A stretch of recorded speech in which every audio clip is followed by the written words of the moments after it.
As we continue, we look at, I welcome my guest, Daniel Orogo. He's a political analyst. Welcome to the program. Thank you. Yes. How are you doing today? Very well. Yes. Mvua imekupata wapi? It's been a rainy season here. And, yes. The weatherman had given us an indication. Yes. That is going to be heavy and is going to be wet. Yes. So in the city, we are expecting a lot of interruptions here because of the change of weather and all that comes with heavy downpour. Yes. Yes. So now let me ask regarding the floods that we are witnessing in various parts of the country. How is it poking holes on how prepared we are in terms of disaster preparedness, especially when it comes to rains? And also, does it highlight a deficit in the way we do in terms of in matters regarding water harvesting? Well, I think seasons come, seasons goes about the extreme weather change, and I think everyone knows that we are witnessing a tragic climate change. Yes. For over a decade. We can see that rains are pounding the abnormally, that is not expected, and that when we always at extreme, when drought comes, and then it's also on the extreme. Yes. So I think we were all indicated and warned about the vagaries of the climate change. Yes.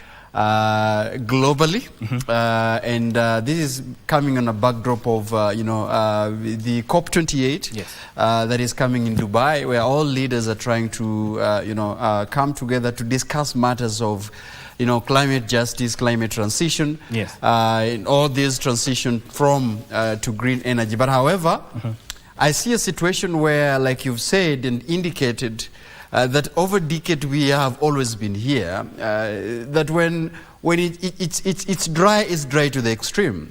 And when the weatherman gives an indication that we are expecting a downpour, the ministries and the allied agencies really do not work in hand. What they do is actually to prepare for, to mitigate the disaster, and actually not really prepare on the long term. Like you said, water harvesting, like you said, other matters that might come with harnessing, not only water, but all other resources that comes with, with the rain in itself.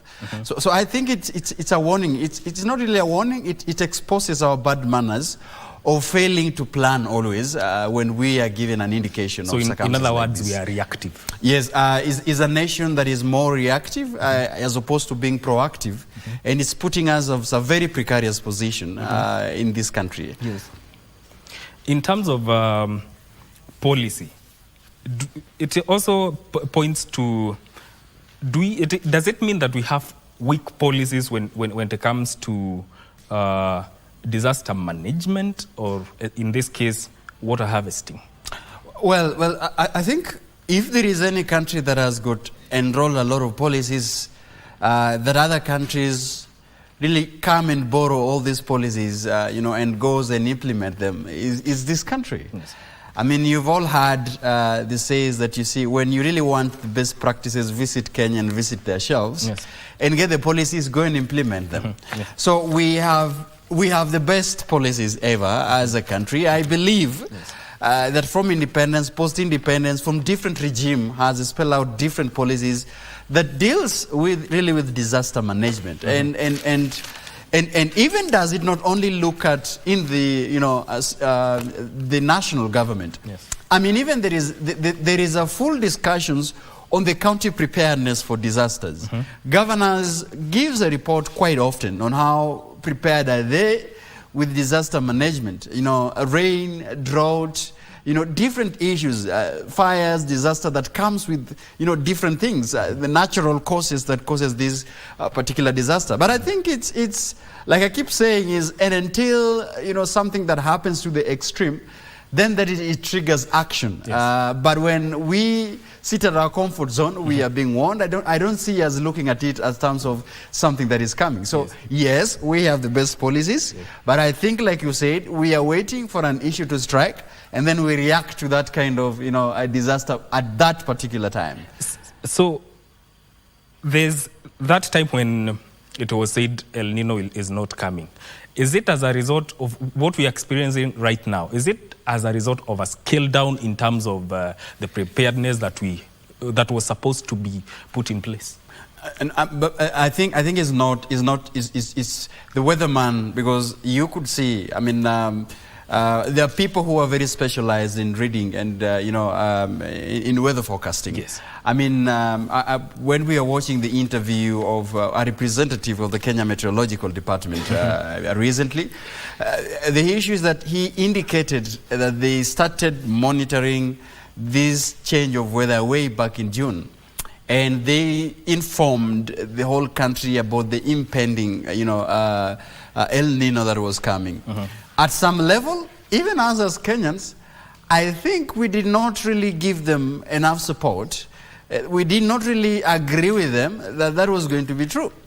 You could read even from the social media the kind of bashing that was coming from Kenyans. Yes. And I think Kenyans were reacting because a number of times the department has given up their forecasting, but has not really, materialized. Yes. So I think for us Kenyans, we are at a spotlight that when, professionals are trying to give us a message for us to really begin to plan, instead of bashing them, I think we could really be prepared. So even the government agencies, to a point when the top government agencies really also got into this kind of conversation, trying to say that we are going to experience really some heavy rains, but not El Nino. And then the whole plan of disaster preparedness, the allied ministries that were summoned, there's a little bit of scale down. And then now, boom, we are into this, and we scaled down. Some of the counties were not prepared. And you could see what is going on right now. Yes. It is contempt for professionalism. It's contempt for us not listening to key professionals or people who are advising us on what to come ahead. Yes. Yes. All right. Let's look at what the Daily Nation is saying. Underwater, that is the headline on the front page of the Daily Nation. It's continuing to say, record rains have pounded several parts of the country over the past few weeks, leaving death and devastation in their wake. 20 people dead, more than 80,000 families displaced, and 33 counties drenched. Tourism has also been hit as floods submerged coast hotels. SGR cargo has been delayed, while towns, estates, and villages across the country have been marooned. El Nino is here, and the toll is climbing. What is the economic implication of of such like disasters as at now? I think one is that in such an extreme occurrences, transport, and infrastructure has been destroyed in some parts. Yes. Some of the major roads have been, rendered impassable. You have seen that in many other places, some bridges are no longer, you cannot cross them again.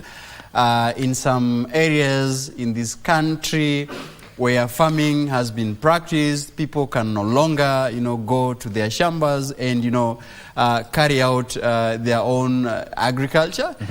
You've also seen that even as we speak, we are having some unpredictable blackouts. And you know very well the energies and the power, that really contributes to the running of a number of, economic productivity in this country. So different things that have come, and like you've mentioned that, unprecedented floods. The issues are economical. The issues are, astronomically humanitarian as we talk.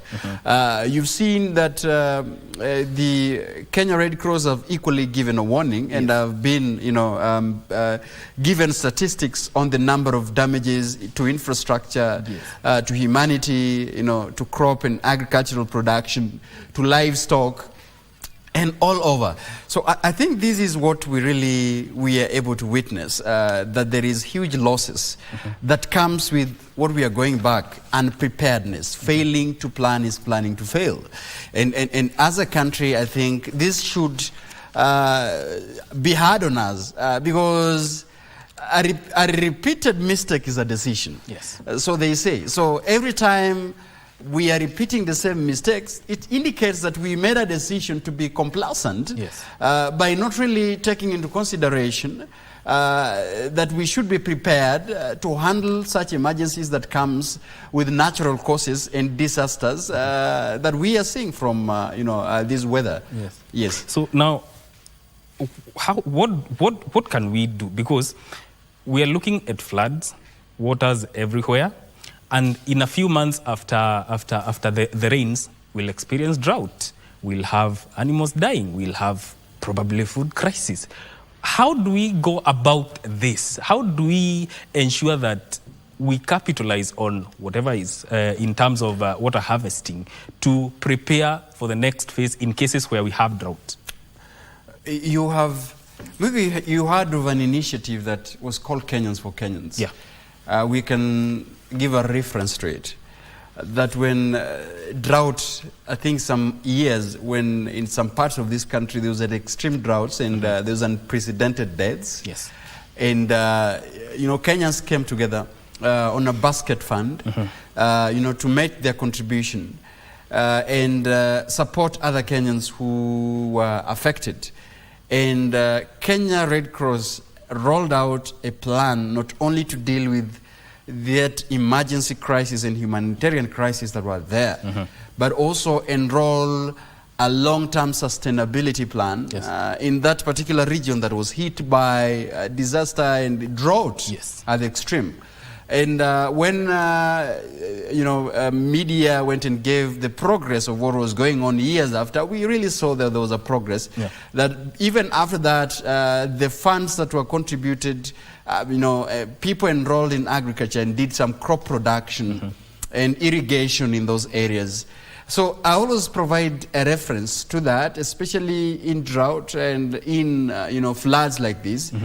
In a situation where we are facing floods, and normally a challenge comes with expanse countries, counties, for example, Mandera, Turkana, Marsabit, that are so expansive.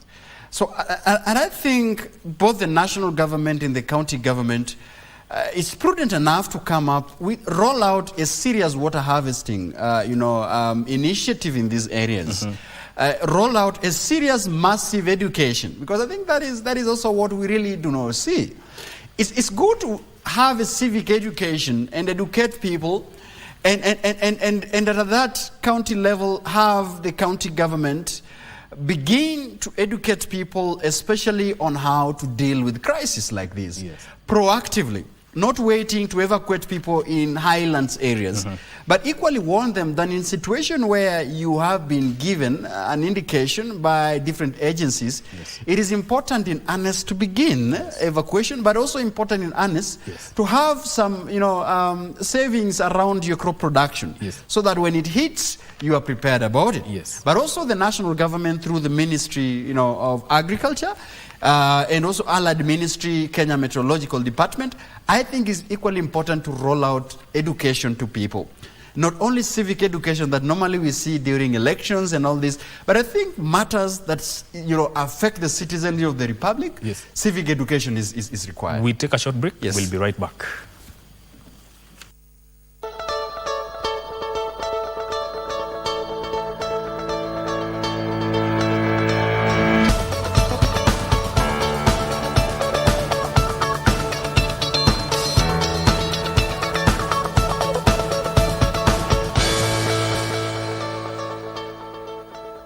Welcome back. The segment is People and Politics on Good Morning Kenya. And I have a guest in studio who's Daniel Orogo, who's a political analyst. We are expecting to have Honorable Harold Abdul Ibrahim, MP Mandera South, and Joseph Mathai, who is a governance expert and businessman. We continue with what is happening on the dailies. And still on the first page of the Daily Nation, there's a story there about Raila Odinga calling for the resignation of CS Chirchir and CS Ndongo over the oil deal. Resign, Raila tells Chirchir and Ndongo over oil deal. Azimio leader has called Azimio leader Raila Odinga has called for the immediate resignation of Energy Cabinet Secretary Davis Chirchir and his National Treasury counterpart Njogona Ndongo over the government-to-government oil deal. Odinga further demanded that the government tables evidence of an existing government-to-government deal and of Kenya having paid for the fuel in Kenya shillings. Bwana Osoro, what do you think of Raila's call for the resignation of the two CSs? Well, I think I would approach that issue on its merit and its political relevancy, but equally try to, interrogate if there is enough evidence already adduced to, this particular issue. We understand that matters energy and matters petroleum, like we've said, is a contributor to the running of economy in this country. Kenyans have been up in arms about the high cost of fuel prices. And a number of people or citizens have been questioning why the cost of fuel is expensive in this country compared to other neighbors in the region. This has been explained by the government that in Tanzania, in Uganda, due to some fees, definitely their cost of fuel is quite higher than ours. But I think at a scale, you can be able to see that we are actually aching so deep into the pocket to pay for the cost, and that has made other commodities to skyrocket. At this particular juncture, if there is a G2G deal, and the secrecy around some of these MOUs has come back to this government. Migwi, you can remember that the dust has not really settled, even on the request to table a government-to-government deal on the SGR.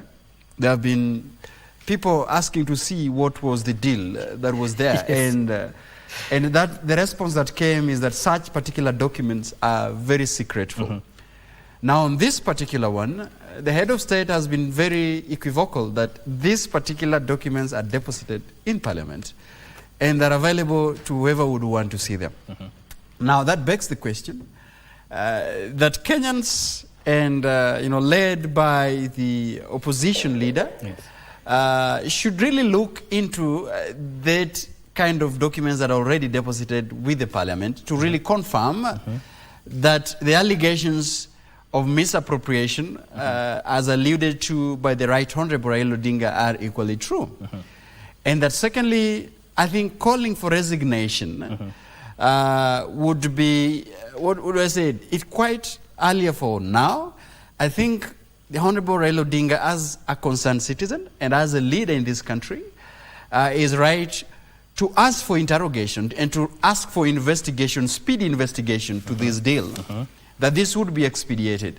But I think it is incumbent of the allied particular agencies to confirm beyond reasonable doubt that certain individuals that are mentioned in this particular case and saga are responsible and are held responsible given the fact that the evidence adduced to these particular allegations are true. And these bequeath the agencies of Ethics and Anti-Corruption Commission, the agencies, the Directorate of Criminal Investigation, and even the parliamentary committee that is quasi-judicial to expedite and summon these particular individuals that are mentioned in this deal and others that have not been mentioned to come forward and give their particular side of the story. Something that strikes me is the level and the magnitude of allegations that we are equally witnessing. It's so difficult for Kenyans to comprehend what these billions, the quality of these billions that have been mentioned. Okay, you remember that in the NYS scandal, there was a face of a woman that was involved, Josephine Kavura, still having a case. All right. Yes. in this particular scandal, there's another face of another lady that is involved. Yes. So you will always see the approach of the corruption and the proxies that comes in these allegations. And I think this trend is a trend that we even yet to witness to see, and it's surprising me as a citizen of the Republic that certain individuals would be used in proxies, so to say, to handle this kind of mega corruption that runs into millions and billions that cost Kenyans taxpayers a lot of money. This is a concern to me. Yes. Well, Raila is saying the National Oil Corporation was left out in this government-to-government deal in favor of private entities. Does that speak to the transparency of the process or lack thereof? That's what I've said, that the government-to-government deals have got a clear procedure. And you've even seen that the head of state has come out to even educate and give the public how this was done. But like I keep saying is, when it gets to political hand, then we risk politicizing this particular, scandal, unfortunately. Yes. And it's so unfortunate that, however, I wish that, for example, the civil society, the allied agencies, Yes. could have been the ones that would have tracked this kind of conversation. And in that sense, they could have given us step by step on how this was expedited. But unfortunately, when it leads to the affiliations of government and opposition, we really risk losing this kind of an objective conversation, because the opposition side would give their view that we lost it because certain agencies were not given an opportunity on how the law requires to do certain, what they're expected to do.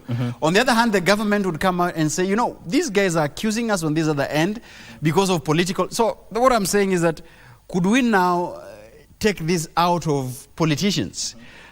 And I always ask that we have competent agencies that are able to give Kenya an explanation how we risk losing billions because we neglected and we put this in private hands instead of giving it to the public agencies to handle the government-to-government deals.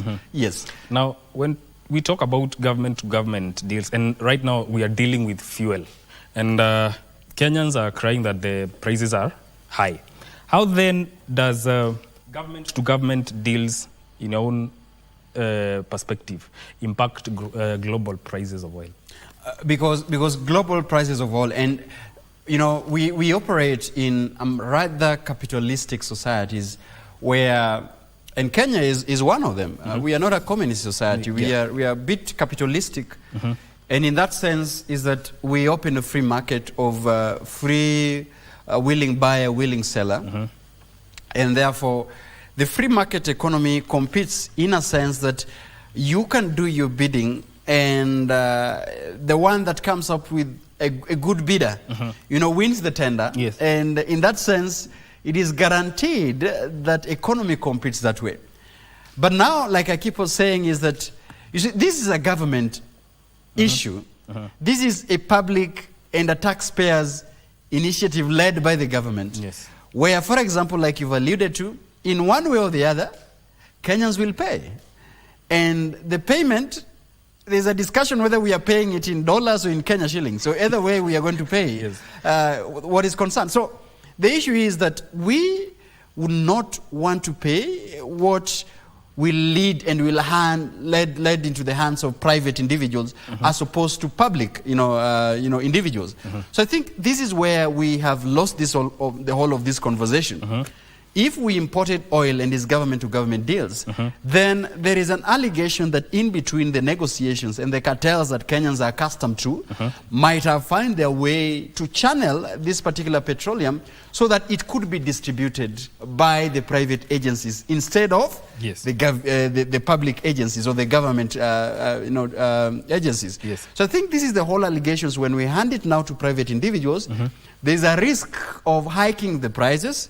There's a risk of hoarding the petroleum products. There's so many risks that comes with it because now it's in the hands of private firms. Yes. This is the whole concern about where did this money go, who is in charge of regulating the market prices the moment the oil docks into the into the port of Mombasa. This is the conversation that is there.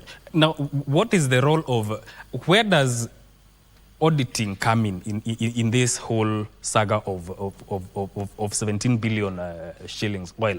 What role does the audit, and when can it be done so that Kenyans can rest assured that there was nothing shady about the deal? In public accounts, the Auditor General, the Office of the Auditor General, the Office of the Solicitor General, advised by the Attorney General, the Office of the Ministry of Finance, and the responsible ministry. In this case, the responsible ministry is the Ministry of Petroleum and Energy. In this case, the Ministry of Finance. In this case, who authorized that kind of expending or that kind of initiative comes with the controller of budget. And you hear in the press statement by the Right Honorable, he's commenting the controller of budget as to why the lady has been bold enough to come up with initiative that has recounted that their role really were not really considered in this particular initiative. In this sense, we've also, where is the Office of the Solicitor General in this issue? Who advised the government on this kind of mega expenditure? So I think that's why I've said we would risk, because this is a matter that is now being discussed and has been referred to the Allied Ministry. What we are saying is that we hope that the ministry, the agencies, the institutions that are allied to fast-track the investigation, there's been a goodwill by the head of state saying that in this government, such a scandal would be unheard of. Yes. We hope that the goodwill of the head of state in fighting corruption, and how brazen he has come out to say that this is not going to happen in this type of regime. We hope that now the government and the head of state would mobilize the allied agencies to track down and call for a response and explicit explanation to the allied agencies that I've mentioned. I mean, C.S. Rotich was heckled. I think there was a video going around about the Kenyans' dissatisfaction on how we are handling the running of economy in this country, how we are running this country. I think that should have sent a signal, because the head of state was in that particular function. That should have sent a signal to the government that Mwananchi is getting tired of this kind of explanations, of this kind of declarations, but actions are not really expedited. So I hope that moving forward, we're going to see an explanation soon rather than later on what has been happening and how this is being fast-tracked. Yes. Let's look. The politics of fuel is what is making headlines on the first page of the Standard newspaper. And still on that matter, the Finance Ministry is said to have invoked Article 223 that gives it power to spend money and seek parliamentary approval later. Is it a case of, let's do this, kesi baadaye? I mean, that's why, some level of how sometimes I contend with analyzing issues, and especially when I found myself in a situation where analysts do not really understand how government works. It is incumbent for us to know how the government works, because you've just made that there was an article that was invoked by the Ministry of Finance. And, the ministry reaching out to the parliament to invoke certain particular articles for them to take a decisive action. One of the issues that I keep saying is that the government, and you've had people taken to courts because they have invoked certain orders and have exploited the loopholes in the constitution. And have put it before a parliament that, our parliament is questionable in some extent, because we've seen members of parliament here, and I hope we could have had one of them. We were expecting one. That we have been in a house of, where people ask, can you put the question so that we vote? You understand? However much you appear in the floor, we've seen parliamentarians complaining that the house has become a voting machine instead of a debating institution. That in this sense, we have run to a risk of evoking the tyranny of numbers. Who have the majority? Instead of, can the House debate soberly on a matter that had been raised in the floor. There's a lot of loopholes that have been used by different agencies, especially in the government, to exploiting certain gaps, to put out some pieces of legislation or initiatives that have later come back to haunt the whole process. And in this case, even the article that had been evoked, if you look at Kinley, I think the hurried nature of passing this kind of money bill sometimes. Yes. The hurried nature of passing out this because, people are telling you, if you do not pass this, we risk, Yes. because of the timelines that I've given. Yes. And Parliament as a whole, Yes. or Senator as a whole, or parliamentary committees have received orders Yes. to pass out some pieces of legislation that could have required some public participation. Yes. And I think you've seen a number of court decisions have been made because of the lack of meaningful public participation yes. and the lack of meaningful civic engagement. So I think in this case, you've seen it is a matter that will, and trust me, this is an issue that the courts would have to exploit, and the court will give us a ruling based on that particular article that have been evoked. Yes. Yes.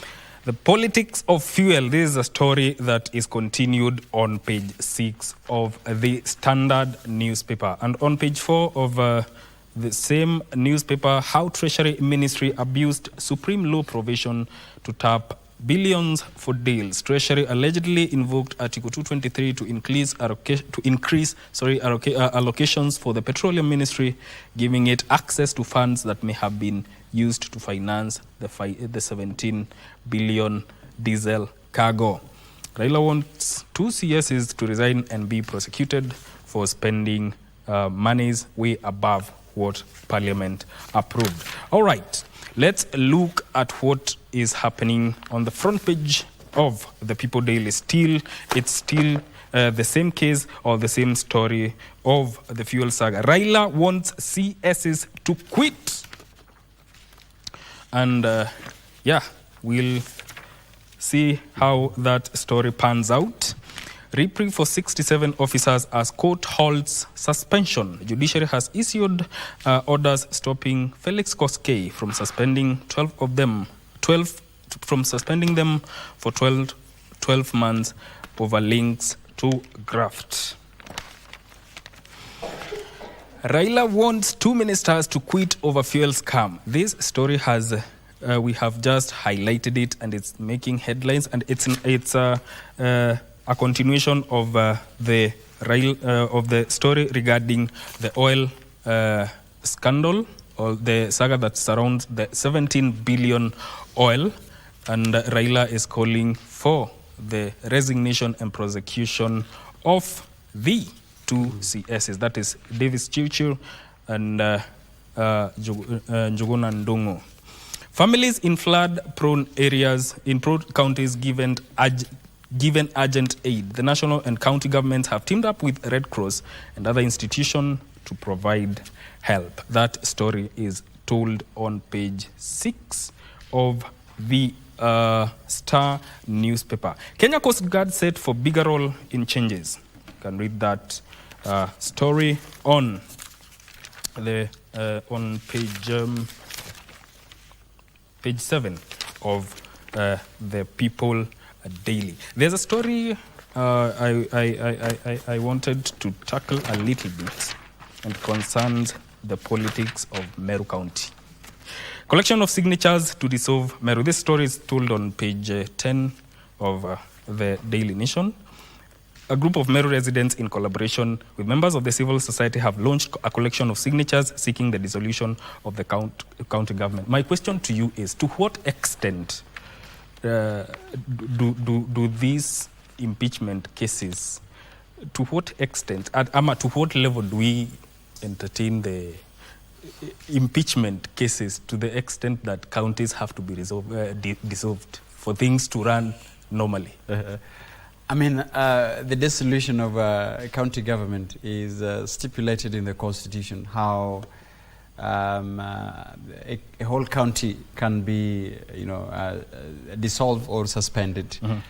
And in this case, I was on a different platform, and I just 2 weeks ago, I foresaw that it's going to reach a level where the whole operations of the Meru County government might be suspended because of the squabbles, the unending, the unresolved.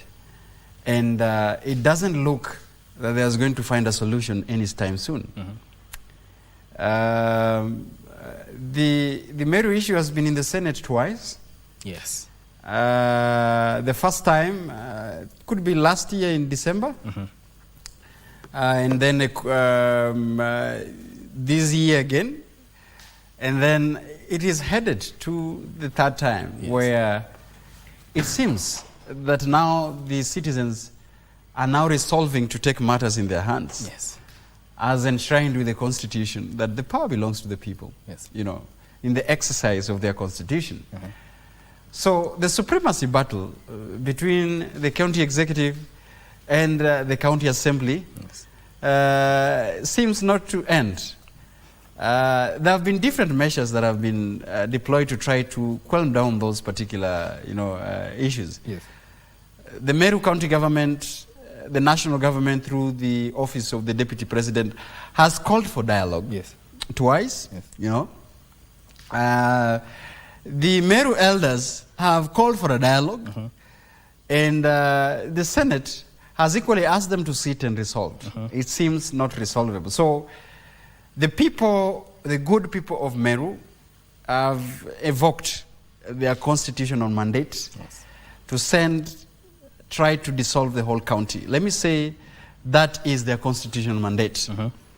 In the absence of failing to solve it at the Senate, in the absence of failing to solve it using different alternative to violence and embracing dialogue, it seems not to be visible. So I think it is their mandate, it is their right. I am not saying that it has reached a level where that should be done, but I think also the people of Meru should also weigh in the consequences of their decision. One is that in a process of doing that, it is costly to do that, because that then would require that you collect a number of signatures, I think some percentage in line with the voting population to make sure that you have a threshold, and that would also be taken higher up and handed over to the head of state ultimately to dissolve that county and call for a fresh election. They should know that within that time, they might not be able to get the services as well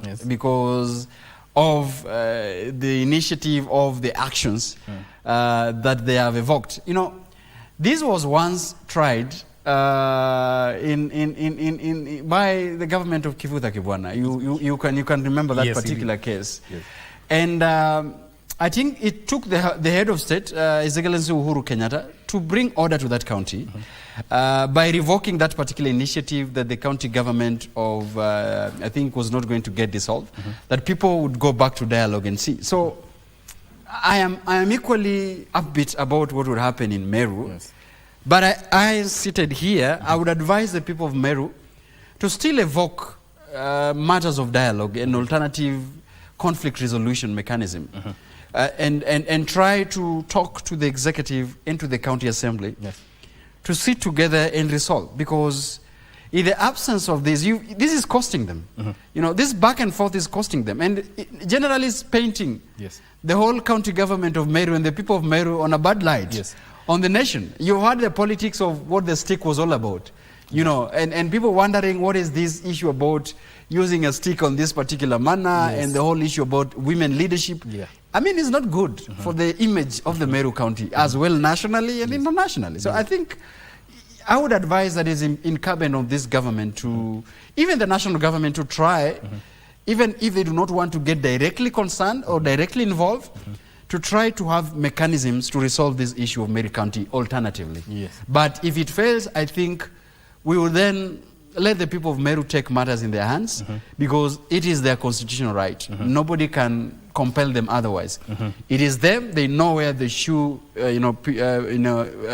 pinches them most, and I think it's important for them to evolve.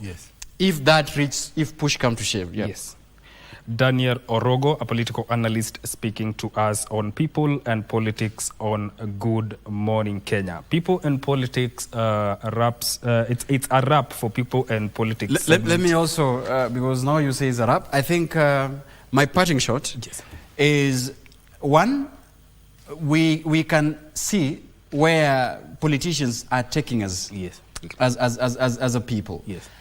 One, we've had the National Dialogue Committee sitting for months, trying to give us a solution for this country after the post-election conflict that we saw, the 2022. Yes.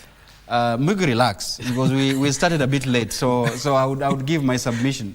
So one of the things that we should evoke as a citizen of the Republic of Kenya is that a time has come when we can no longer ask for an extension of the committee. We can no longer agree to the fact that Parliament would discuss and pass out some piece of regulations that is not in line with what is affecting the citizens. I would also join in the rest of civil society in Kenya and say that if the cost of living is not part of the discussion that was discussed by the National Dialogue Committee, is either way that the committee did not really expedite what Kenyans must feel. And in this sense, I think it's bequeath the Kenyans, again, to ask for the review of this initiative post-election. Yes. So thank you for gracing our show. This is Daniel Orogo, who is a political analyst gracing our People and Politics segment. I have been your host, Mike Migwi. Good Morning Kenya takes a short break and we'll be back on Radio Taifa and still on KBC Channel 1. My name is Mike Migwi. Good morning.